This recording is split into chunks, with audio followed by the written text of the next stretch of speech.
do it live. All right. Audio, video is recording. Audio is recording. 3, 2, 1. In case I have to sync everything. Welcome, everyone, to Tornado Tag Podcast. A very special Tornado Tag Podcast. Very special Tornado Tag Podcast. Oh, you're not on at all. Go ahead, Andy. I'm still, whoa. There he is. Coming in hot. There it is. We're going to talk about drugs or something. We're gonna Remember talk about- the very special episodes of like sitcoms? We're going to have a quick run in here in the back. Chio wasn't going to sit down with us, but he said he's too old. He has to take his Metamucil and go to sleep. But we will. Home. He's got a very busy day tomorrow. We all have a very busy day tomorrow. Mm-hmm. Yeah, so if you look at the background, we are in Or as you listen to this or watch us today. Yeah, today. We're actually going to, so this is supposed to be live, internet issues here. So what we're going to do is we're going to record this tonight. I'm going to run home. I'm going to try to get it all edited, good to go, and at least get the audio up for tomorrow. Okay, that's fine. I'm And going then- to sleep. Yeah. That's what I'm Are going you to going do. to sleep for 2 hours and then come back? Pretty much. I time might this sleep in the recording- car on the way home. We are here the day before the Legends Yeah. of Hamburg and Outbreak show. So it's July 23rd. Tomorrow is July 24th, and that's the show and the con. So. Yeah, we're going to try to get it up so the audio, at least the audio is up tomorrow, and then I can get the rest up later. See everybody. So we're going to talk about the history of this building. Do you understand the significance of what we're doing right now? To my knowledge, in the storied history of this building, unless I don't know about something, the first podcast in the history of the Hamburg Fieldhouse. There it is. Yeah, I believe it. Yeah. I don't know who else would have done one. Maybe at a random gun show, there was a gun podcast or something. Well, we're gonna At a take tool sale. we're gonna take the title Yes. until it's removed from us. Suck it, Conrad. Yeah, we're gonna break it down. suck it, Conrad. Yeah, Conrad never did a podcast from the Hamburg Fieldhouse. Well, speaking of podcasts, we're actually going to be joined by the host of the event tomorrow, which will be Chris Van Fleet. Mm-hmm. Will be the host of the event tomorrow, which is really excited. I just had a brain fart. Their podcast name, We Like Wrestling podcast. Yes. Yeah, We Like Wrestling podcast is they're the one hosting Chris to come in. So big podcaster will be here tomorrow if you want to come see him. Do you have a list of everybody? I have a partial list here. We can do raffle names. Yeah, also some pricing too, and that's one of the great things about this. I don't know what the exact price to get in the building is. I think it's $15. I think it's 15, yeah. But no one's expensive. No, and there are a few free, pretty substantial 3 free photo ops. Yep. With a ticket, you get Samu for free, Okay. and I think all interactions with Bill Alfonso and Kimono Daddy. Wanalea are going to now. be free. As well And as she may dance atop the Hamburg Fieldhouse. I hope she does. if you are a service member, if you come with, yes. Gene Snitsky will give you a free meet and greet as Oh, well. wow, that's Yeah. cool. He'll And be, and even without that, I'm running through things here. The most expensive autograph or photo ops I'm finding, the one for a single person, the most expensive one I'm seeing Andy Header. Yeah. is yeah. Andy Header, $5,000. Yeah. No, I think that, it's $25? $25, The Godfather. And it's The Godfather. Yeah, yeah. A Hall of Famer. I mean, a lot of WWE times you Hall go to of Famer. cons and people are charging 30, 40, 50. Yeah. Yeah. We're keeping our prices very low. It's going to be Free? no, we're going to be $458. Oh, okay. Yeah, we got to get equipment, 458. Yeah, $458. Yeah. What we're going to do is we're going to win Brian's money. Yeah, there you And go. You have to beat me in wrestling trivia and you win a prize, but if not, I take your money. Okay. Oh, I like that idea. Win Ben Stein's money. You I like that idea a lot. I like that. Money. I might take a bank loan out for that. That'll be great. Yeah. Yeah. I like the, you can get a combo of Jimmy Hart and the Nasty Boys for $60. Yeah. That's not bad at all. No, all of them. I think it's at least a picture, probably a signature too. Mm-hmm. Yeah, I do have some of the prices here. For the combo, it is the Nastyville Special. Yeah. It is $60 for an autograph of all 3. It is the $60 for a photo op, or if you want an autograph and a photo op for all 3, it's $99. Oh, okay. So you got to pay. Okay. Yeah. And Jimmy Hart, all those people are, it's 20 and 20 individually, or 30 for a single, or for a combo, like if you want the autograph and the photo op. Nasty Boys, it's $20 each, or 40 together. Who are you looking for? I'm gonna spend so much money. Yeah. Gary Michael Capetta, we said. Gary Michael Capetta is like that. That is a very the name that might not pop off your head, but Are you comfortable saying the dollar amount what you're bringing tomorrow? $5. $5. I think I'm dropping 100. Oh my God. I don't know if I'm going that far. I'm a cheapskate. I might get a pair too. Yeah. Too cold? Too Cold Scorpio will be here. Yes. That's photo and autograph, $20. Alfonso, Yeah, Daddy. Free. Okay, yeah. I'm gonna You have get him your sign my whistle, whistle yes, signed. Yeah. Kimono Wanalea is free, so I may get something from her. Maybe for you know what I should do. What? So Trajan left his bandana Oh. at Leapfrog? Leapfrog. Mm-hmm. I'm gonna get Kimono Wanalea to sign his bandana and give it back to him. Now they changed the team name. Well, they change their name every 3 months, so Oh, well. It is now ridiculousness. ridiculous. Yeah, I seen that. It's like, how do you even pronounce that? Yeah. Ridiculousness. Who else am I looking here? Jimmy Hart's definitely happening. Oh, Jimmy Hart. For me, it's Jimmy Hart, Larry Zbyszko, The human game of chess. maybe Capetta. Okay, So yeah. maybe like 60. And Marty. 60 bucks. Yeah, Marty. I don't know Marty. about Marty. I'm If getting do Marty. you want to do a here. group photo Hopefully with he Marty? makes it. I know he posted about a party with Marty that was supposed to take place tonight. My Uh-oh. one friend messaged him, but he didn't message him back. Oh. So, Oh, party with Marty. Hopefully he doesn't party too much and he can make it to the con tomorrow. where's this party with Marty? I don't know. We need sleep, Tony. Yeah, Cowboy Bob is here. Yes. Well, not right now. Dave Dahl's $10 for an yeah. autograph tomorrow. You can get Cowboy Bob. Like you can do a cowboy hat sign for like 40. I think he has Yeah, some that's interesting kind of cool. things Rocco going. Robin's gonna be next to him. Yeah. And then Larry Zbyszko's there. Samu. Samu's in there. You know who we're gonna be by? Mr. Ooh La La. Mr. Ooh La Yeah. La, baby. You know who else you're going to be by? Pat yourself on the back right now. Oh, Barry Horowitz, Yes. baby. Yeah. He beat Chris Skip at SummerSlam. He did. I have a Barry Harwich T-shirt. He'll be like he'll fact, literally be I two think- seats, two tables behind us. Yeah, and I forget who's directly. He might be directly behind us. I Yeah. don't know. And then someone's to So the it's right gonna of be Sanctuary. Mm-hmm. Then we're gonna be a table. Yep. And then right next to us gonna be PPW. So a lot of the local promotions Yeah. that we're working with, that we have worked with, we're gonna be hanging out with. The world famous. What do we got? TV. What do we got Whoa, here? look at this! How about that? Here Oh my goodness. Oh, is my boy. WCW themed trading card. That's awesome. Thank you. And look what I have. Oh, An that's- elusive Ryan oh Box wow, Polaroid. that's from the '80s. I like that. I'm going to get him the autograph I'm that gonna get this tomorrow. graded by PSA. That's a $100 That's- card. that's I awesome. think the Polaroid's worth more. I'm smug. most certainly smug is. on the back, smug on the front. Is there a biography on the back? Yeah, there's a Now- little. Now, bio- Vox, will these bit. cards be for sale at the Legends of Hamburg tomorrow? They absolutely will be for sale tomorrow. You can get Andy Header to sign that Yes, you card can. for you. Absolutely, and I'm looking over at it right now. The outbreak table is going to be about 2 tables away, so it's not even going to be that long of a walk. You No. get the card. I'm very you excited. Walk it right down the Andy Header. We're saying it's going to be the Outbreak table, the Sanctuary table, then the Leapfrog and High Tension and Tornado Tag, and then PPW. We're And like one in Murderers. CW's right there too. Yeah. We're in Murderers Row, Super the indie crazy. talent. I love it. I love it. Do you want to hang out with us? Do Man, you want to be on a podcast? Representing. you want to sit with us? Come on in, have a seat. Ladies and gentlemen, referee. Oh, we'll let him sell. Yeah, well, yeah. Wherever you'd like. Right, you're gonna be on the blue mic.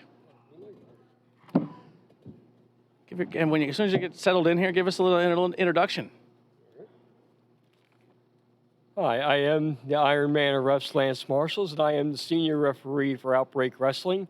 And we encourage all of our listeners this evening to show up tomorrow at the Hamburg Fieldhouse in Hamburg, Pennsylvania. It's going to be a great time. Come out and meet all the legends.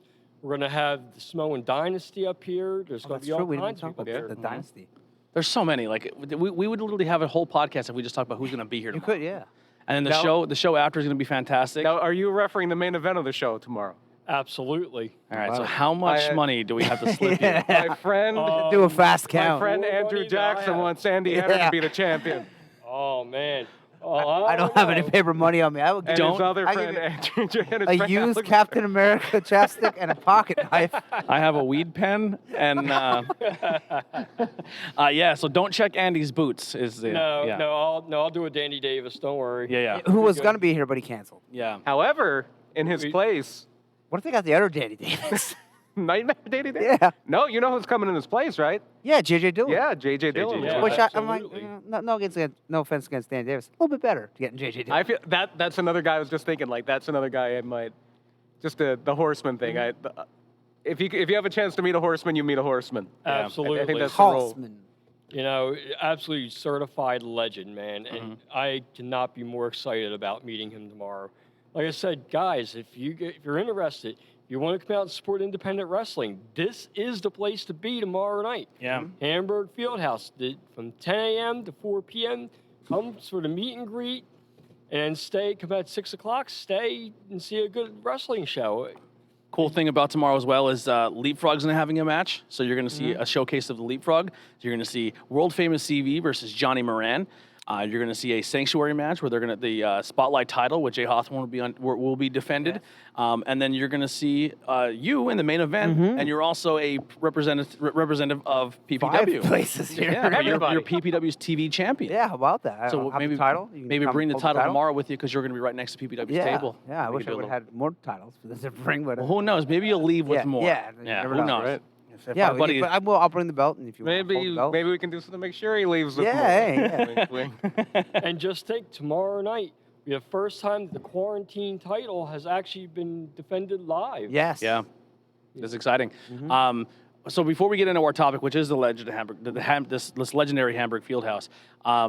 First time you ever officiated here, or you walked into this building and then walked into this door. What did it mean to you? Well, walking in, it's hollow ground. I mean, you think about all the people that have walked in this building before we have. I mean, Dusty Rhodes actually cut a promo right where that ring is sitting right now. You know, and it's on YouTube if you want to check it out with Vince McMahon. It was a world title interview. It was Dusty Rhodes, and he was going against superstar Billy Graham. And it was cut right here in the Hamburg Fieldhouse. I actually shared it as my story. Yeah. Like, yeah, he found it, and I listened to the promo. I'm like, that is the greatest promo I ever heard. Absolutely. That's Dusty. Yeah, You know, I mean, there was nobody who can cut a promo like Dusty Rhodes. yeah. You know, and you think that WWE actually got their start on television in this building. So you think about how many matches that maybe we may not have been even alive for, that we are now in the same building where those matches took place. Yeah. How similar is? I mean, I've never seen maybe Chia would have been the best one to help out here, unless you've seen shows when they ran here. But how close to the original setup are we?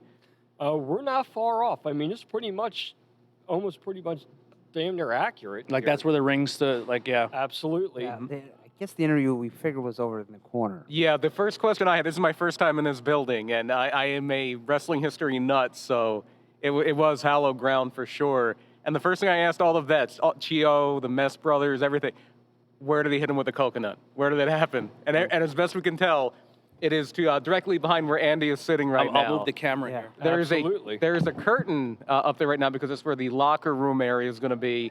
But if you're looking at that right there, you see that garage door. If you remember, Piper throws Jimmy Snuka through the set, and you see a garage door behind him. That is the door. You Absolutely. should bring up the video and watch it, and then try and like. Back and to the left. Yeah. It's like And there's a I Porter see film. ECW here. I think there was 2 ECW shows here. I believe there's 2. I do have Absolutely. them here. There were a few. There were I think wow. 3 or 4 actually. Yeah. Well, let's get into it, Brian. Take us on this magical journey. Yeah, so let's go to the and this might not be the exact first show at the Hamburg Fieldhouse, but this is the first one I could find, which was on October 23rd, 1963. Jesus. Oh, wow. I believe Kennedy was still alive. I think he got shot in November, Wow. if I'm not mistaken. It might have been Not September. Mr. Kennedy. No. John Well, F. he was Kennedy. Mr. Kennedy, but not Mr. President Kennedy. Yeah. The card they had on Cage Match for this was the history of WWE.com. The Black Shadow defeated Arnold Skolin. Ooh, Black Arnold Skolin wrestled right there. Talk to Vox and get Black Shadow. Probably a different one. Yeah. Pedro Morales and Argentine Apollo drew with the U.S. Tag Champions Brute Bernard and Skull Murphy. What name? Brute Bernard and Skull Murphy. Well, that's where when Albert A-Train was in Japan, that's why it was Giant Bernard. Oh, It was okay. named after Brute Bernard. And for the U.S. title, this is pre-Intercontinental title, this is pre-North American title even, the U.S. champion Bobo Brazil Ooh. Oh, wow. That's One a of the name I haven't all-time heard in greats. a long, long time. beat Hans Mortier by DQ. Again, Right there. what, 20 feet from where we're sitting right Yeah. now. I mean, this building has seen so much history, man. If these walls could talk, the stories that they could probably tell us. A lot of local businesses around here too are like, I don't know how, if it's true or, it's one of those things with Andre where everything he did was legendary, but supposedly in the HBO documentary they talk about a start where he was in a bar and people were yelling some stuff at him and kind of fucking with him a little bit, and he followed their car outside and flipped it over on its roof. Like it was a Volkswagen Bug, and he literally he kept rocking it and flipped it over on its side. Supposedly that happened in a bar in Hamburg.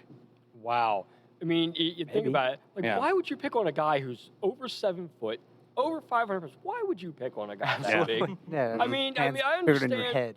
that, you know, you get the idea of, well, hey, walk up to the biggest guy and challenge him. Nobody else will bother you. Yeah, you picked Andre the Giant. Yeah, which the big guys that wrestled him didn't even want to be in the ring half of the time with him. You know what I mean? Like when No. Big John Studd runs for his life, you probably shouldn't mess with drunk Andre. Especially when he was younger. Andre was athletic, too. Yeah. He could move. Absolutely. For our audio listeners, we have another person joining us here today. Give us a little introduction. Hello, guys. My name is Dylan Quinn. I'm a referee and trainee at the Wild Samoan Training Center. Been reffing for about 3 years now. Second place I ever reffed was actually right here, the Nice. Hamburg Field House. Amazing. Awesome. So- We do have a referee month planned coming up very, very soon. And you two are definitely on. Well, I'm not gonna lie, you were on my list. I didn't. We'll squeeze you in. We'll squeeze you in. Yeah, Dylan's a good guy. Yeah. You know, we've gotten to know each other the last few years. You know, he's come up here. He's helped out a lot. He has definitely improved over the last few years that he's been in the ring. I know the last time we had a seminar was Camp Outbreak right here in the Hamburg Fieldhouse, and Dylan was one of the students involved. And he actually impressed me that night, and a friendship was struck up right from there. I'm a huge referee fan. Like I'm as much of a referee fan as I am for the people in the ring and the talent in the ring. I own a lot of referee T-shirts. Chris Bankos is a favorite of mine. Chris Levin, Aubrey is one of my Audrey. favorites. Bryce Rembrandt, love him. What? Remsburg. Rembrandt. I said Rembrandt. You blended two Bryce Remsburg. Renberg, yeah, Remsburg. Remsburg. I'm thinking of Rembrandt, the wrestler. Blended Yeah, the two together. my bag. There might Yeah. be a, I a always Bryce get those two confused. Rembrandt somewhere. Dude, I called Fox Vineyard, Vox my God. Vinyl. Vox Vinyl. Vox Vinyl, you called it. Yeah, I interviewed Ryan. Yeah, see, I can't too many things. We're just gonna move on. How about Hamburg Fieldhouse? So the TV tapings proper started in 1971 here. Before that, a lot of the TV was taped in Washington, D.C., which is where, at the time, was called Capitol Wrestling. Yeah, Vince McMahon Sr.'s company. It was run out of there, and that's where they do the TV, but it was a weekly TV taping, and it started to hurt their business, so they wanted to run a bigger building monthly, draw a big house. So they came here, it was a little bit smaller, and they were already running some regular shows here a couple times a year, so they wanted to make it every 3 weeks they're going to film TV. That's where Vince McMahon Jr., Vincent K. McMahon, the Vince McMahon we know, starts with the company as an announcer because he's family, doesn't have to be paid as much, because anything you can do to cut corners in wrestling, of cut course. costs. So that's when it starts here. And the first shows were taped on September 29th, 1971 to air in October. In the first episode, we had a soon-to-be WWF champion. This was about 2 years before he won the title. Stan Stasiak defeated Jack Barr. The Rugged Russians, Ivan and Igor, who were, I'm assuming, masked guys because their real names are Pedro Godoy and Juan Sebastian. And they were also the masked medics. Oh, God. They defeated Killer Brooks and Jerry Novak. Killer Brooks mainly wrestled around Texas, and he passed a few years ago, right around the time Keith Lee won the NXT title, and it was a big deal because he was Keith Lee's trainer. Oh, wow. How And about he was on the first TV show ever filmed here. And then in your main event, the then WWF Tag Champions Tarzan Tyler and Crazy Luke Graham beat Mike Conrad and Ernie Lassiter. Luke Graham. Luke Graham was part of the Graham family. Eddie Graham, not a real family. Yeah. Like many wrestling families, Eddie Graham. Golden Grams. Yeah, they were called the Golden Grahams. That's not a joke. Was the cereal I out think it at that predated point? the cereal, yeah. But Yeah. it was Eddie Graham, Dr. Jerry Graham, who was Vincent K. McMahon's favorite wrestler, Crazy Luke Graham, and Superstar Billy Graham. And they were kayfabe brothers. And the Fieldhouse would host, this building here would host most episodes of All-Star Wrestling from 1971 to 1984. It was here in Allentown. Allen- Just the Loop, right? Fairgrounds? Yeah, the Allentown Agricultural Center. Okay. That was a little bit later. What they would do is they had Championship Wrestling and All-Star Wrestling. And before they moved to the Fieldhouse, Championship Wrestling, or All-Star Wrestling was in Washington. And then Championship Wrestling, Chainsaw Charlie. that is the Piper Snuka garage door closing. It only started making that noise after Jimmy was thrown in. Yeah. That's the spirit of Roddy closing that garage door right now.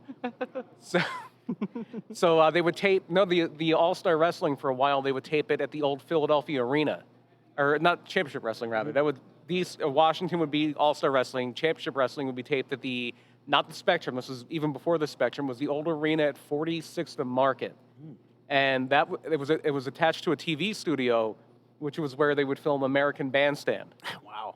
So it was all done in Philly. And then after that building kind of went out of use when the Spectrum opened, then they kind of did the same thing, and they wanted to run more, like, bigger shows, house shows there to get a bigger house in Philly. They moved those tapings up to Allentown. And toward the end, toward the early, mid-'80s, they would rotate. Yeah. It wasn't always All-Star Wrestling here. It was Championship Wrestling a lot. And sometimes All-Star Wrestling would be down in Allentown.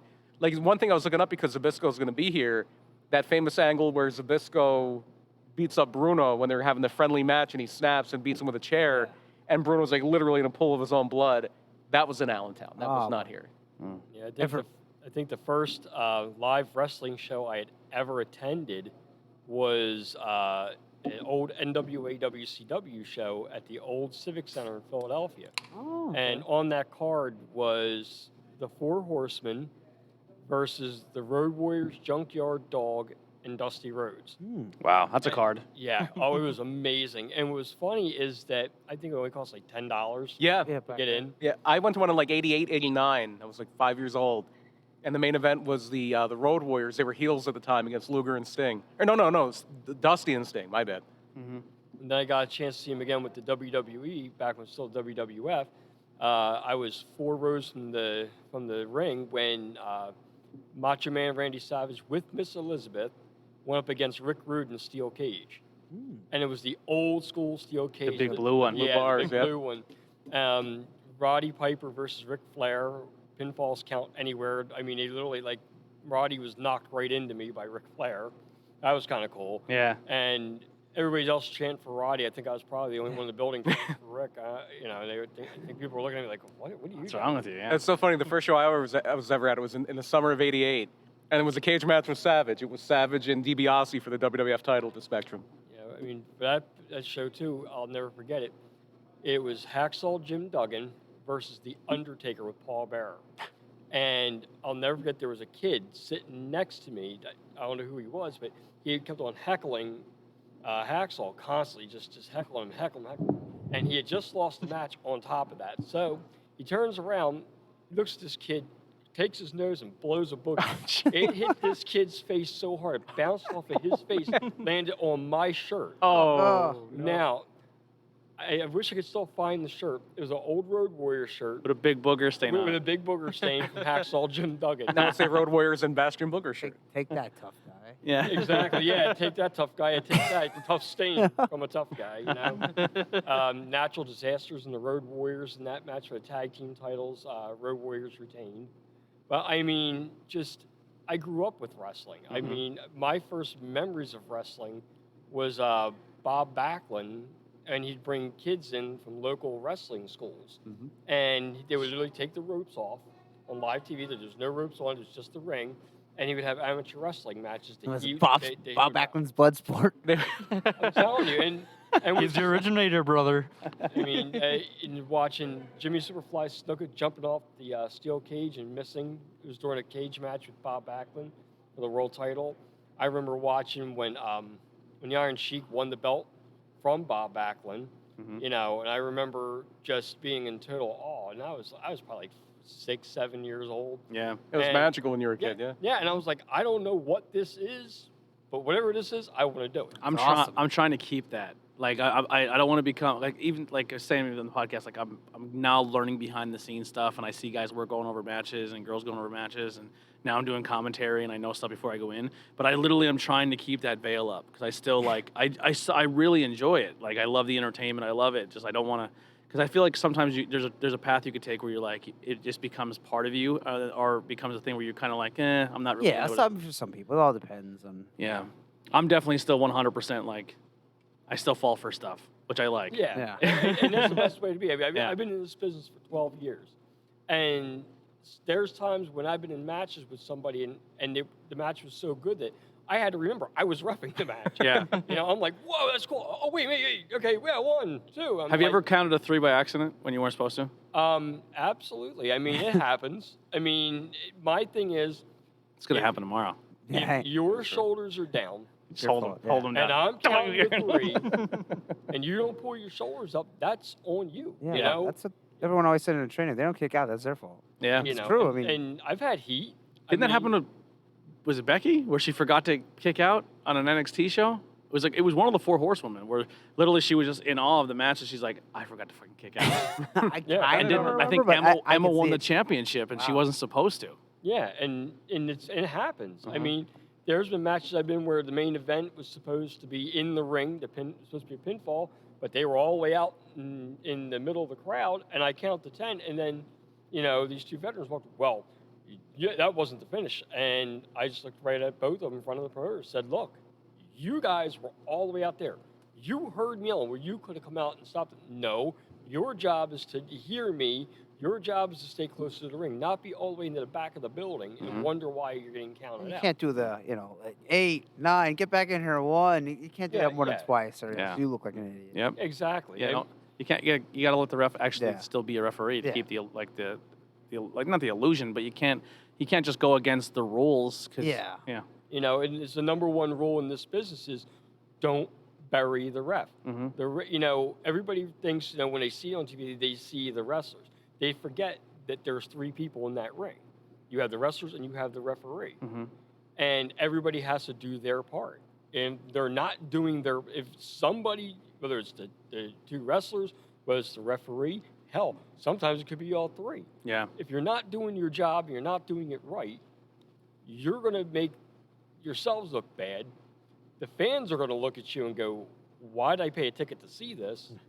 I remember the first time I ever seen you referee, and I think it might have been here, the first time I seen you referee, and I just remember you getting heckled so bad by this woman in the crowd. She was calling you every dirty name in the book, and then I ended up finding out it's your wife. Yeah, I mean, the worst part was those wrestlers we all know, Autumn Breeze. Well, her and Autumn became friends. So I'm in the middle of a match for NEWF, and for whatever reason, Autumn decides she's going to chop me. Now I can't figure out, well, why the hell is she chopping me? I'm the ref. Why? Here I found out that my wife was the one who told her to chop me. Not once, but twice. Yeah. And I'll tell you what, if you've ever taken a shot from Autumn Breeze, you'll feel it for like a couple days afterwards. Mm-hmm. And my wife's like, hit him again! I'm like, yeah, she's already hit me twice. Please don't hit me again. Yeah. Please. All right, let's get back to the history here. So 4 title changes happened in this building. All tag team title changes. That was the one if they changed a title on TV, it was usually that one.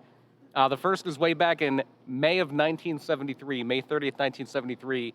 Somebody that is going to be here tomorrow won a title in this match. Ooh. Cowboy Bob? No. Haystacks Calhoun, not going to be here. No, Very no. much dead. No. Yeah. And Tony Gurria. Oh, yeah. I'm getting a picture for my mom. Because she liked Tony Gurria. He's going to be pretty close to us. If he's selling a picture, he might not. Who knows? He won a belt here. Yeah, how about Well, that? title. He and Haystacks Calhoun beat Mr. Fuji and Professor Tanaka. Wow. At that show, shortly before losing them back. I think And he that- even remembers it. Maybe. Depends. Some You're people like- have good memory, some don't. For You're like, some, did- it's just another Did show. you ever win a title here? And he'd Yeah. be like, no, I don't think so. be like, I did. Or like Cornette. Cornette remembers everything. Yeah. He'll tell you how much they made, what the house was, what the finish was. Let me check my book. And then after they lost to Fuji and Tanaka, they dropped the titles back. Gurria brought in Dean Ho, and Tony Gurria and Dean Ho Not Don. won the Ho. tag titles. Not Don Ho. In this building? In this building. And then they lost them in this building to Jimmy and Johnny Valiant. And the Nice. Boogie Woogie Man, yes, the Boogie Woogie Man, Jimmy Valiant, won the tag team titles in this How about building. And then the last match where a title change hands was much later in 1984, right around the time they stopped using the field house for TV tapings.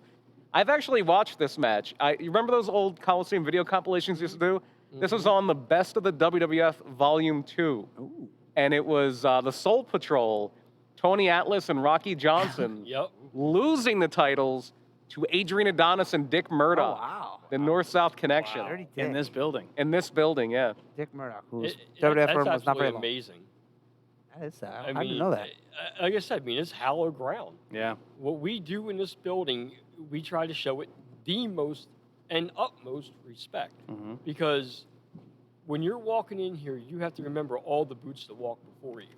You know, I got to referee a match about 2 years ago with Jerry the King Lawler. Here. Yeah. Yeah. And I'll be honest, I was a nervous wreck because he is actually an idol of mine. Mm-hmm. He's one of the reasons. There's about top five wrestlers in my life were the reasons why I got in this business.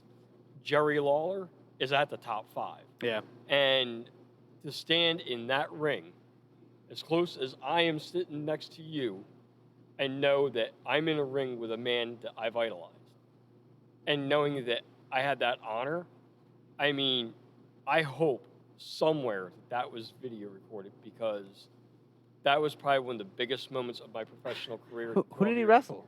He wrestled Crest Fantastic. Oh, okay. And me and How about that? Fulton were in the front row on that side, drunk as shit. Yeah. And we were I think we got you like 3 times. And we got Jerry Lawler with it. We're like, yo! And we do this. Did that well? Jerry Lawler's probably. He just looked and goes, "You're an idiot." I go, "I am." Yeah, we were so drunk. Oh man. Yeah. Wasn't Dave Camel here too? No, Dave Cantwell was here for Sandman, and, Oh, and that's right. Sandman Yeah, poured yeah. a beer down Yeah, his yeah. throat, which was pretty cool. I was pretty jealous. But one of the reasons I got into wrestling, and one of my favorite my favorite team, favorite people I ever seen, first time they hit the ring, I'm going to get to see tomorrow with Marty Jannetty. First time I really got into wrestling, one of the first matches I seen was the Rockers, and I immediately fell in love. Oh, absolutely. And he's a down to earth person too, which always helps. I mean, Supposedly there's a party with Marty tonight somewhere. He posted something about good it. Lord. Yeah, that's like, I hope he makes a con tomorrow. My friend messaged him, but Marty did not message back. Yeah. Guarantee he Hamburg shows up will- drunk tomorrow. Hamburg will Guaranteed. not be the same. But I mean, Well, he you know, doesn't start till midnight, so we still have a half hour to find him. He's behind the bowling alley killing the guy. I love Marty. I love him to death. Okay, let's go. Yeah, What year we at? 71? So we're kind of just in the 70s here, and you can't talk about the 70s and WWF without talking about the 3 wise men. And the 3 wise men were the 3 heel managers that you would that set everybody up for Bruno, set everybody up for Pedro Morales, set everybody up for whomever it may be. Because a lot of the wrestling, the TV tapings, it wasn't like it is now, where you have pay-per-view quality competitive matches. They were features, and it was to make everybody look good. And so many guys, and a lot of them are going to be here tomorrow. absolutely. Ken Jugan or Lure Zoltan, he was one of them. Davey O'Hannon. A lot of these guys, they put in the work to make everybody else look like $1 million. And so did the 3 wise men. They would be the ones to cut the promo for everybody. We were talking about Classy Freddie Blassie. Mm-hmm. We're talking about the Grand Wizard Absolutely. and Captain Lou Albano. Absolutely. That's like the pantheon right there of managers. And all 3 of them did so much work standing right beside, well, not that exact ring, but sitting beside a ring very much like that one, talking to Vince McMahon. Yes, that Vince McMahon. And setting up whomever Bruno's next challenger was going to be, or Pedro's next challenger, or Backlund's next challenger. And that's a lot of the work that was done in this building. One thing, I'm just running through the results here. In the mid-'70s, around 1976, Bruiser Brody was in WWF, and he worked WWF and worked in this building a lot, as did Jose Gonzalez. Really? That was when he Wow. was working in America a little bit. Yeah, the guy that killed Brody. Yeah. Wow. They worked on a lot of the same shows in this building. Well, I guess before he killed him. Yeah. Well, yeah. Another before he killed him. Another cool thing too, I'm not 100% sure on this, but I think that's what people say, that the chairs that you sit in when you're ringside are Yeah. still the original They're chairs. chairs from the 60s. They maybe feel even like the it. 50s, Yeah. and they're horrible. Yeah. But I mean, if you want that full experience Yeah, of what they're- Hamburg the was. chairs are still here. Yeah. As well as the lights that hang above the ring. Yeah. Those are Vince's lights. Yeah, the lights on the what would you call that? What do they call that? The light rigging. The truss, Yeah. Something like Yeah. that. light riggings. But I mean, it's amazing. I mean, like I said, when I walked in here for the first time, I'm like, wait, where's the? And this is back when American X Wrestling was coming in. I was brought in by Mike Marvel, and he said to me, he goes, you ever been in the Hamburg Fieldhouse? I was like, no. He goes, well, that's where the show is going to be. And I'm like, really? Mhm. So I walked in, and I can't, as somebody who steps in the ring, and I'm sure Andy, can definitely verify this, and so can Dylan, is that when you walk in this building, there's like an aura. It's like a presence. Like you feel like you're part of something bigger than yourself. Mhm. And when you step into that ring and know that all the legends who came before, and you're standing in a ring, and it may not be their ring, but in every essence, I mean, you're under the same lights. You're in the same location.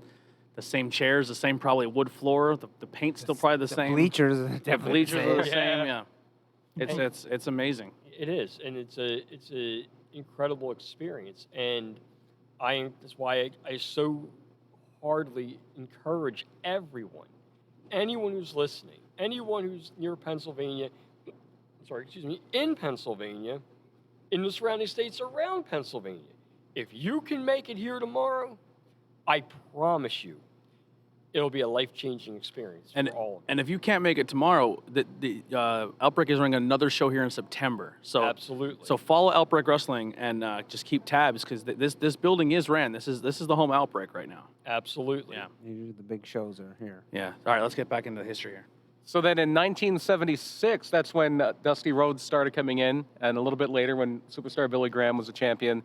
That famous promo I know you shared on all the social media, Tony. I loved it. And then right after that, that's around the time because Graham is a champion. Bruno had just had his neck broken by Stan Hansen around that time, and he's starting to lean back into semi-retirement. He didn't stop wrestling completely until about like 84, 85. Yeah. But he was a commentator. He would sit right along that ringside with Vince McMahon and call the matches. And then one of the funniest people, or not funny at the time, he was taking it very seriously, but if you look back, it kind of looks funny now by modern standards, was in the old episodes of All Star Wrestling, the ring announcer, Joe McHugh, who would be, ladies and gentlemen, he sounded like an old-timey baseball announcer. Your promoter is Phil Zacco. Your ringside physician. We'll talk about him later. And then he was replaced in 1978 by somebody who will also be here tomorrow, Gary Michael Capetta. I love Gary Michael. He might be my favorite ring announcer. Like early 90s. Actually, Finkel is my favorite, but Gary Michael Capetta early is definitely 90s number 2. WCW is Gary Michael Capetta. Wrestling fans. Yeah. I love Gary Michael Capetta. So then in 1982, we have the Jimmy Snuka babyface turn. Before there was ever a Piper's Pit in this building, there was Rogers' Corner. And that was the Nature Boy Buddy Rogers doing an interview segment. And he accused Captain Lou of stealing Jimmy Snuka's money. And he had proof. And that is how they turned Jimmy Snuka babyface. And then in 1983, Bob Backlund broke the world record for the Harvard Step Test, a physical endurance test. And the physician watching over him as he did it, the one and only Dr. George Zahorian. Uh-oh. You can't bring up the history of this building without bringing up Dr. George Zahorian. I found candies behind the bleachers. Oh, did you? That might have been Dr. Frank's just saying. Not those candies. Not those candies. We're talking about different candies. Different types of candies. Obviously, we got to talk about the bad with the good, and yeah. So there's a pretty good chance that some steroids were sold in this building in the in the 80s. Yeah. And maybe the 90s. And done. So then in January of 1984, All I'm saying, I know Marty and Sandman are both sober, but if I can't have a beer with them, if I can find steroids, I'm doing them here. I need the full experience if I'm meeting my heroes. Maybe we'll get Sid to come or something. we gotta. Can't get Ward. Wait, we nailed down where the coconut thing happened. Where did the boys get their candy? Yeah. That's the next question. Right up back. Right over there. Okay. In the cemetery. In 1984, Gene Okerlund makes his debut as an announcer here. And that is when they announced that at this point, Rogers Corner became Victory Corner. Victory was the predecessor to WWF Magazine. Oh, It was called Victory Magazine. Oh, wow. And this was around the time they were changing the name, so they got rid of Victory Corner, and they replaced it with a little something called Piper's Pit. Ooh, a little bit of an upgrade. And and then in March, the most famous Piper's Pit that happened here, I think Frankie Williams was in Allentown. But as we said, we showed where it is. Taped on March 28th, 1984. That is the infamous Piper's Pit where Piper breaks the coconut over Jimmy Snuka's head. And they sat on that tape for a while. Didn't air in most places until that summer. Wow. They aired it right away in St. Louis because they were going to do a big show there, either at the Chase or at the Kiel Auditorium. And Does he break a legit coconut, or they? He busted him over the head with a coconut. They didn't shave it, or they busted him over the head. I don't think Snuka even felt. Yeah. Probably wasn't on Planet Earth. That's not an easy thing to do. No, it's not. Yeah, just what I'm trying to say is it's a coconut. Yeah. Yeah. Usually, like they make half cut it or something. Yeah. So Well, it's maybe smashy. who knows? They might have gimmicked it a little bit, Yeah. Sold out, hanging from the rafters. You embellish a little bit. And then shortly after that was May 30th, 1984, the final TV taping at the Hamburg Fieldhouse. Vincent K. McMahon has taken over. He wants more modernized buildings, and they're touring anyway, so he's going to do shows there. The final match, and it was a dark match here, was Sergeant Slaughter defeating the Iron Sheik, the final match of the TV taping. Wow. The last TV match, and one of these people will be here tomorrow. Rocky Johnson will not be here tomorrow. Unfortunately, he's no longer with us. But he did, in the last televised match that was filmed here, he defeated Steve Lombardi, our buddy, the Brooklyn Brawler. Yeah. Yeah, Nice guy. MVP. One of the two greatest Gruesome. journeyman wrestlers of all time. I thought you were going to say one of the two doinks, too. Yeah, there will be two Yeah. doings here. Oh yeah, there will And be. he was Kim Chi, too, right? He was Kim Chi for a Sometimes. little bit. He Yeah. was MVP as in instead of Abe Knuckleball Schwartz. Yeah, remember he's MVP first, and they changed it to Abe Knuckleball Schwartz. He was at PPW pre-pandemic Yes. and looked fantastic. yeah, still Yeah, his fun. arms were his arms are well He looked defined. good for his age. I wouldn't fight him. Yeah. Definitely wouldn't fight him. No. Yeah, he's still a badass. And the fact we're also going to have Barry Horowitz here as well. Yeah. I mean, you know, if you guys want to know what it's like to be a journeyman wrestler, those are two guys you really want to sit down and talk to. Yeah. Wait do you see Barry Harwood's beard? Yeah, Really long. it's a shame that No, it's very stylized. Really? Shame Yeah. that Iron Mike Sharp is no longer with us. I That is know. my favorite of the journeyman wrestlers. Absolutely. He'd be taking a shower 10 times. Oh, yeah, that's right. He's a very much a neat freak. So some Still in notable, the toilet paper. some notable matches real quick that happened in this building. These are all things that were on like compilation videos or DVD releases later. I know a lot of I don't know if they put it up on Peacock yet, but All Star Wrestling, a lot of them were on the network pre-Peacock. January 23rd, 1974. This is on an old Coliseum video from 1987 called History of the WWF Heavyweight Championship. Bruno Sammartino defeated Mr. Fuji in a non-title match. Jesus Christ. From a later Coliseum video called WWF's Most Unusual Matches, we had a match here. Again, somebody that will be in the building tomorrow. Not Haystacks Calhoun, but his partner, Larry Zbyszko, and the High Chief, Peter Maivia, grandfather of The Rock, defeated Moose Monroe, Moose Monroe. What a name. Strong Kobayashi, and Paul the Butcher Vachon. There he Wow. goes. Is that Luna's dad Uncle. or uncle or something? Uncle, Yeah. I want to say. Or maybe, no, that's her dad, Yeah. I believe. Yeah, it was Paul, Mad Dog, and Vivian were the Yeah. kids. And She's still on our list for a future episode, Luna.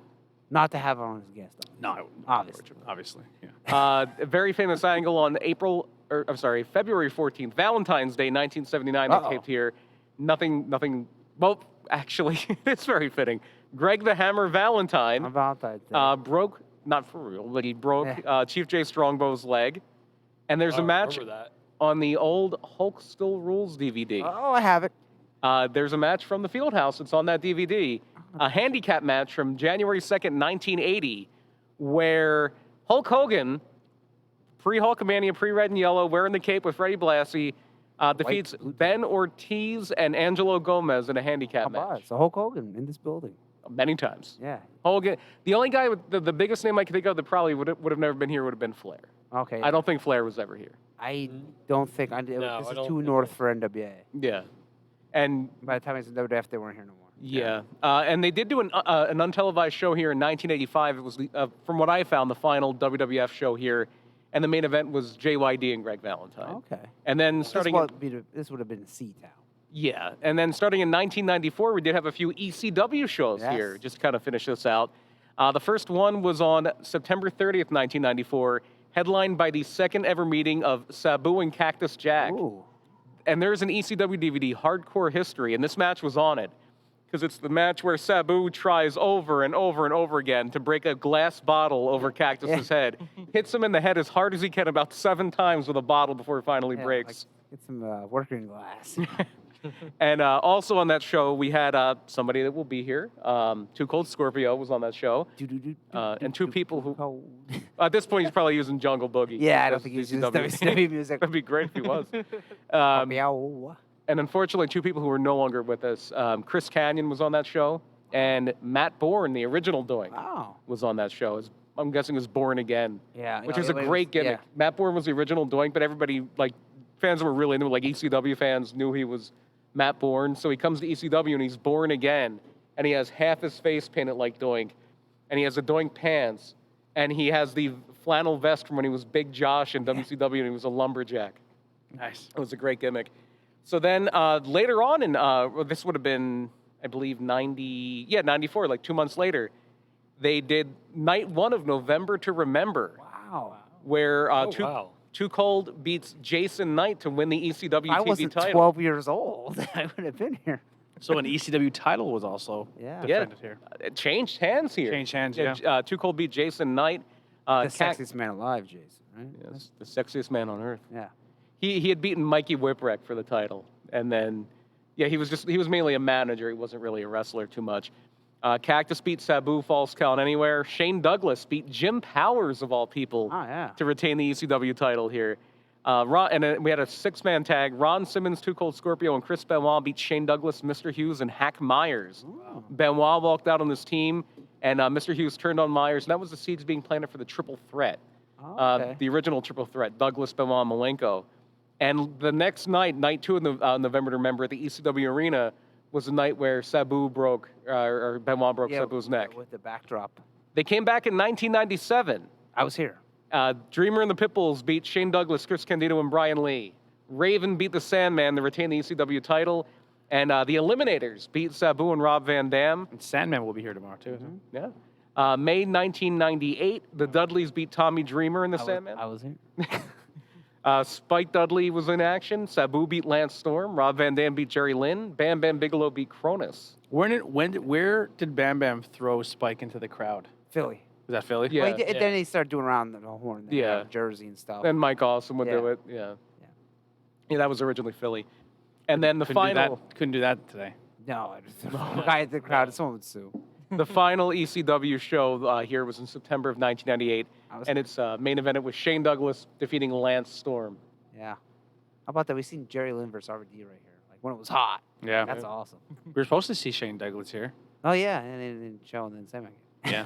We got Sandman, which is cool. Yeah. Absolutely. Raven was here at the one show. Yeah. Mm-hmm. I never seen Raven, no. Yeah, he was here at the one Outbreak. RoboCop was here. RoboCop Yes. was here. I got my picture with him. In fact, I was here for that. Yeah. Not only have I seen Raven wrestle, I've seen Johnny Polo wrestle. Oh wow. Too bad we couldn't get. They were supposed. It was a show in like '95, and it was at the Spectrum. In fact, and this is an upgrade. I apologize for saying this, but this was an upgrade in my opinion. The main event was one of the main events was supposed to be a cage match between Bret Hart and Jerry Lawler, but it was when Jerry Lawler was having his legal issues in Memphis. So instead of in a cage, Bret Hart and Shawn Michaels. Oh yeah. But, Oh, man. I see that. And Never going to get an argument of me with HBK. yeah. And then one of the other big matches there was it was when the Quebecers were the Ooh. tag champions, and Pierre they were doing that thing where Pierre got injured, so they had to take him out of the Survivor Series and they put Crush in. Yeah. So the tag title match became non-title because Pierre was out, but it was Jacques and Johnny Polo against the Steiner brothers. I remember that. Wow. Yeah. And he wrestled in his Johnny Polo outfit. Yeah, well, this is at a house show Yeah. too. This is at the Spectrum. That's awesome. I mean, it's just amazing, like, especially in Pennsylvania, how many shows run and how many big name legends have been through this state. Yeah. And amazing. Back in the day, when I was younger, they would do all the local high schools. Like Monty City had it, Shenandoah had it, North Schuylkill had it, just to name a few. Like I remember a show at in Monty City where King Kong Bundy was there, Hacksaw Jim Duggan was there, Papa Shango was there, Doink the Clown was there. Probably, but I know Yeah. I went in Orksburg. The King Kong Bundy was there. Mhm. In Orksburg. I of met all I met, places, yeah, you know? I met King Kong Bundy in Monty City, and it was awesome. Wow. I know Axe Smash was on a lot of the Mhm. shows around that time. Jim the Anvil Neidhart, Tito Santana, Bam Bam Bigelow, but he wasn't going by Bam Bam Bigelow at the time. Crusher Yurkov or something? That was his name before. I forget, but he Oh, autographed. what did he go by? He autographed Triple B? Yeah, he autographed everything as BB, but Oh, okay. I don't think he was technically allowed to be Bam Bam, or I forget what it was, but he was in Shenandoah. Bigelow's his real name, Yeah. so he can definitely use that. This is Scott Bigelow. Okay. And then I seen Terry Funk and Abdul the Butcher Yeah, in a that's no holds barred, anything goes steel cage match. Oh, man. Yeah, they bled everywhere. Oh, I bet. I mean, I met King Kong Bundy at the Monster Factory about, 24 years ago. And him and Larry Sharp had just put a book out called So You Want to Be a Professional Wrestler. Yeah. Got them both to autograph it. And in that match, in that show, was Zandig. And former CZW owner. and he was doing an Ultimate Warrior gimmick called Icon. Yeah, I remember his face paint. Even when he was still Zandig and CZW, still had some face paint for a little bit. Mhm. You know, and it blew my mind. 'Cause I mean, later on, I'd be like, you see him on TV with CZW. I'm like, oh man, hey, I remember when that guy was still training. Yeah. You know, and It's like Batista when he was with the Samoans in Allentown. yeah, Leviathan. Yeah. I don't know at the Mhm. time. It's like, oh, he's a big jacked up guy. you know, and it's like, you know, when I started in this business 12 years ago, you know, I started off managing, and even back then, like my big thing was sitting watching, you know, old promos, especially Bobby Heenan. The you know, best watching ever. Bobby Heenan, watching James J. Dillon, you know, watching James Mitchell, you know, watching all these guys and going, man, I need to come up with something. And at the time, I was managing a team called the Nigerian Nightmares. They were big dudes. Oh, yeah. Reminiscent of the Headhunters. If no one, if Absolutely. you know And- who the Headhunters are, if you don't, they were two big black guys. And the face paint. funny thing, Yeah. part of it is we were actually all childhood friends. Oh, I we, didn't know that. we literally grew up together Oh, nice. since early childhood. And I remember Mafu coming to me and going, he goes, I want you to be our manager. Now, mind you, I'd never done anything in professional wrestling ever. And he goes, I said, okay, so well, what do you want me to do, you know? So we started throwing some ideas around, and he goes, well, I have a gimmick called Safari. It's kind of like a kimchi-like character. So they give me the mask. Needless to say, the mask was ripped in the back. It was being held together by straight pins. They wanted me to wear a kufi and then some weird military-like pants that were like 3 times too big for me. And it's funny because somewhere on my phone I still have the picture, and I have to laugh when I look at it. I'm like, oh my God, I looked horrible. So they were like, well, the next show is the next following month, and, you know, let's put something together. So, I mean, I'm going through, and finally, like, I took promo shots in, like, suits and with sunglasses on, with a hat on it. So finally I ended up under a hood. And I couldn't think of a name, and at the time, they were still chanting Safari, even though I wasn't even in that gimmick. So I did was I had a black suit, black shirt, red tie, and wore a red and black mask, and I was calling myself Damien Hellstorm. And it was funny because they looked at me and said, where'd you come up with that? I said, well, I went through all my old comic books, Son of and Satan. Son of Satan, Damien Hellstrom. And I was like, I can't be Hellstrom. I can get sued, but I can be Hellstorm. But, you know, my first 2 shows as Damien, they were still chanting Safari. It took 3 shows in before they finally caught on. Mm-hmm. And then Mafu looks at me and goes, I got one more question to ask you. I said, uh-oh. I hadn't spoken on the mic yet. And he goes, can you do a British accent? I'm like, huh? And he goes, can you do a British accent? I said, I'll try.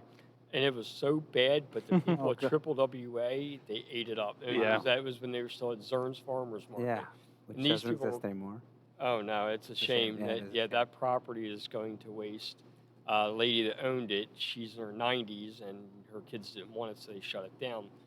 But, you know, when I was there, I would go in, and my accent was terrible, but they ate it alive. Like, I walked in the ring going, good evening, my name is Damien Hailstorm, and they're like, oh my God, you limey prick. I'm like, wow. It's getting heat, yeah. Yeah. It was great, and I didn't even They do were anything. they were intimidating dudes. Oh yeah. Yeah. They were in LCW when I was there years ago. You know, Mafu, for being 500 pounds, he could do a flip over the top rope and land it into a friggin' leg drop. Wow. Yeah, they were like wild African savages. Oh, wow. Basically. But to kind of wrap it up here, Mhm. we talked about tons of titles defended, tons of titles won here, and to kind of close it out in your on area, Yeah. you won your first Outbreak World title Right at this there. building, In a right? In this ladder building, match, in a yeah. ladder match, and we will have a ladder match tomorrow. I forget who was in it. Was it you? Other than me. You, Drew, Grim? Was Grim in it? No. No. No. Game? Dame? No. No. I don't think Dame was in it. No, I don't Isn't think that Dame was there terrible? yet. It was, Let's go to cage I won the match. belt. That's all that matters. Yeah. won I the was belt going right to check there. the And the best- IWTV, baby. and the There you best go. It part is of on all- IWTV. I think it was. Robbie Radke? Yeah, I think he. I Matter of think fact, Robbie yeah, I was think it was Robbie Radke. I think it was Matter of fact, Robbie I and repped that match. Okay, there you go. I could have sworn Grim was They in all it. they blend together. No, I never wrestled Mr. Grimm. Grim was on that show, but I don't think he was in. I think he wrestled Yams. You're right. Yeah. Yeah. Yeah. Yeah, that was I had fun the match. I forget what we did at the end, but I remember the ladder. I know you took It was awful tall. You took a dive and your foot caught the top rope and you busted Oh. your lip.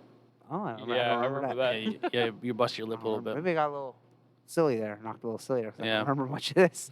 I remember the ladder was awful high, and I was like, that's a little I too remember high. you took the It's a stairs little too. too high for and me. You put the stairs on top and then you came down and jumped over the stairs. Oh yeah, I like to do that. Yeah, that's fun. That's Yeah. a fun spot. So we'll start here with you, man. Anything you want to plug? Anything you want to get out? So I don't know if you guys plug Sanctuary. Yeah, go ahead. Sunday in Hazleton, PA, $5. The Sanctuary Mania. Ace Austin will be a part of that show. And then if you want to follow me on Twitter at dquinn97. I'm really hoping I get I pull the Ace Austin match where I get to call it. So I'm doing I do commentary at Sanctuary now, Okay. and we rotate between 3 people. So I'm really hoping I'm on that. Yeah, it's Ace It's versus going to his be brother, his real Skylar. life brother that many people did not know about. Skylar's really good. He is. I'm a fan of his work. He I think is. he's very talented. Absolutely. Yeah. You know, and there's a lot of good talent there at the Sanctuary. Here's the thing: it's $5 to get in. It is the most beautiful atmosphere. Mhm. Wait till you experience this place. Yeah, this is going to be my. It looks My first fantastic. ever on every picture. Sanctuary show. It's a good time. Like, I'm gonna say like I'm gonna sound like I'm a star, like a name chaser here, but like you never know who's gonna show up there. Mhm. And when I say that, it's like Ace Austin shows up there. Like Toa Maivia just shows up. Yeah, well, Mastodon, who was retired for how many years, just came back. Yeah. Ace So won the title there, the Sanctuary title. So it's one of those things. It's just like it's a really cool event. It's a really cool, like the lights are fun. You get to see kind of like people filming skits and it's a really fun experience. And so definitely come out and check it out for $5. What he's trying to say is, you may think that CM Punk and Daniel Bryan are signing with Hey, AEW, but hold on. Yeah. They could be in Trotsky is Hazleton. throwing out Yeah. the checkbook. That's right. Yeah. Trotsky actually had a match with Bryan Danielson at ECWA at one point. So Wow, you go. I love that. Well, Story Trotsky history. did and Supremely Great did. Well, you know.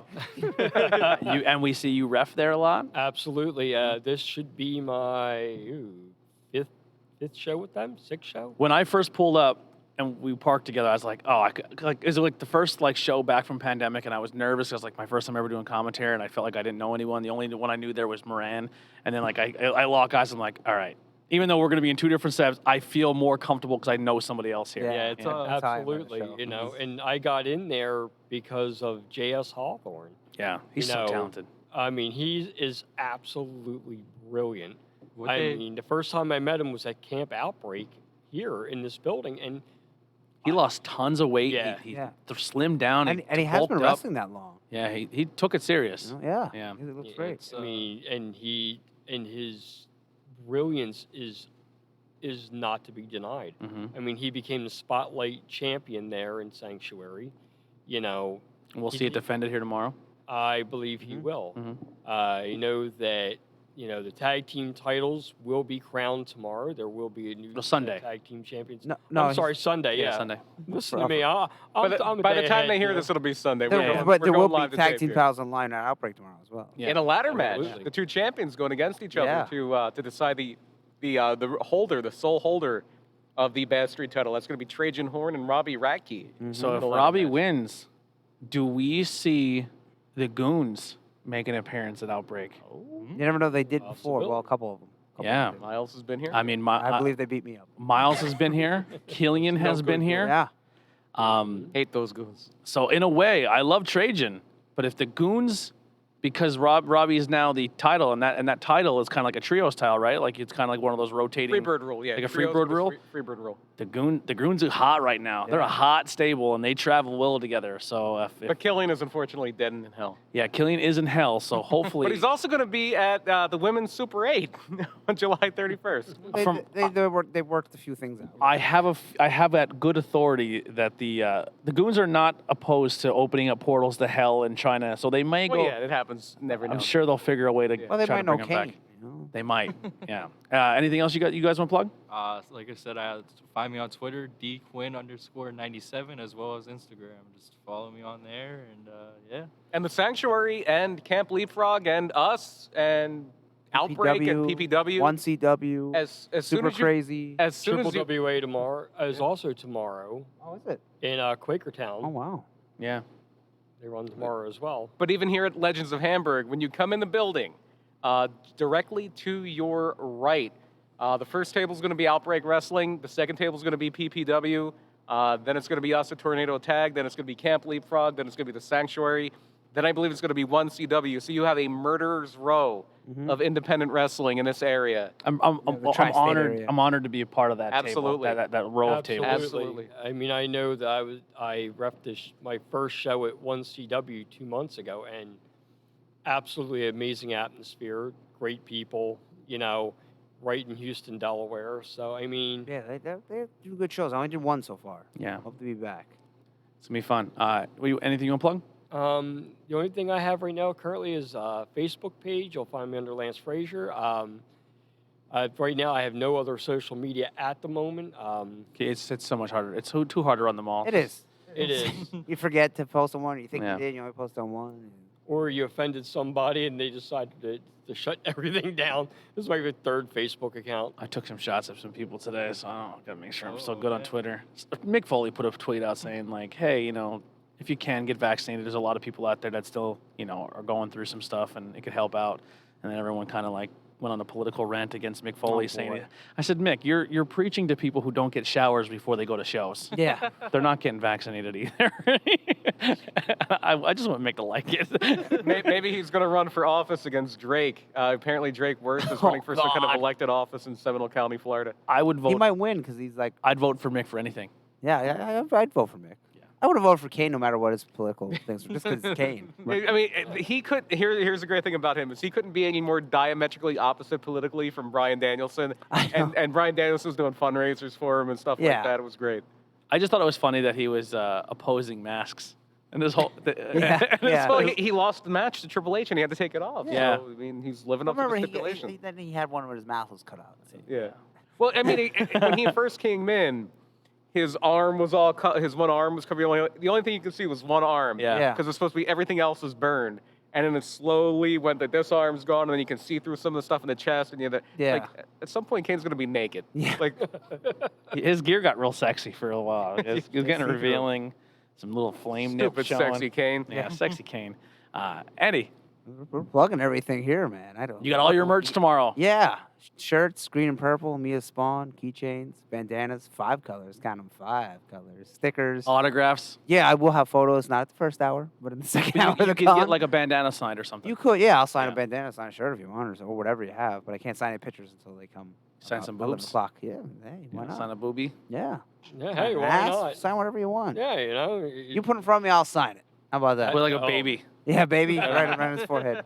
I'm telling you, man, get Header's merch, man. His merch is always Yeah, I didn't hot, post it on. always comic book inspired. Yeah, I will. You know. I will post the. We're gonna record a little commercial tomorrow. We're gonna post that. Yeah. And there you see all the merch. So it'll be pretty good. All right. I just want to thank, I didn't do it at the top of the show. I'm a little out of my element. I don't have my normal stuff here, but we want to thank Abaddon Tattoo Studio for our sponsorship, a unique professional experience nestled in the small town of Pine Grove, Pennsylvania. And Pottsville. Yeah, in Pottsville now. They provide high-quality tattoos and piercings in a relaxed, professional, and sterile environment. We want to thank you all. Thank you all of our Patreon subscribers. I don't have you guys pulled up, but all is for the support.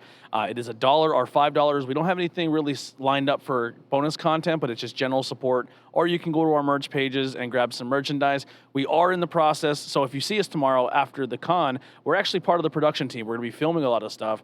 And with that, not only are we trying to put podcasts out and trying to put things out, but we're also on the side end trying to put a small little production team to help film things so shows can get their content out, so the people who are in the ring and working their asses off can show off what they've done. And the best way we can do that by getting better cameras and stuff is show us some support. So if you can grab a T-shirt or a hoodie or you subscribe on Patreon, all that goes back into helping professional wrestling. Podcast-wise, we're set. We have mics, we have a recorder, we have a camera, but the rest of it now at this point is going to help a full production team that you'll see us using a little bit of tomorrow. But if you can support, that'd be amazing. Come out to Hamburg, hang out. And if you see us, we're with a bunch of legends. You don't really care if we're here, but if you do, we'll give you a high five, a handshake, whatever you want to do. Brian, who do you got? Same as always, project209.com. You can find my non-wrestling podcast there, merchandise, all those fun things. It'll be in the link tree down below. Yeah. All right, we'll see you guys next time. Here's some Billy Trey. We're out of here.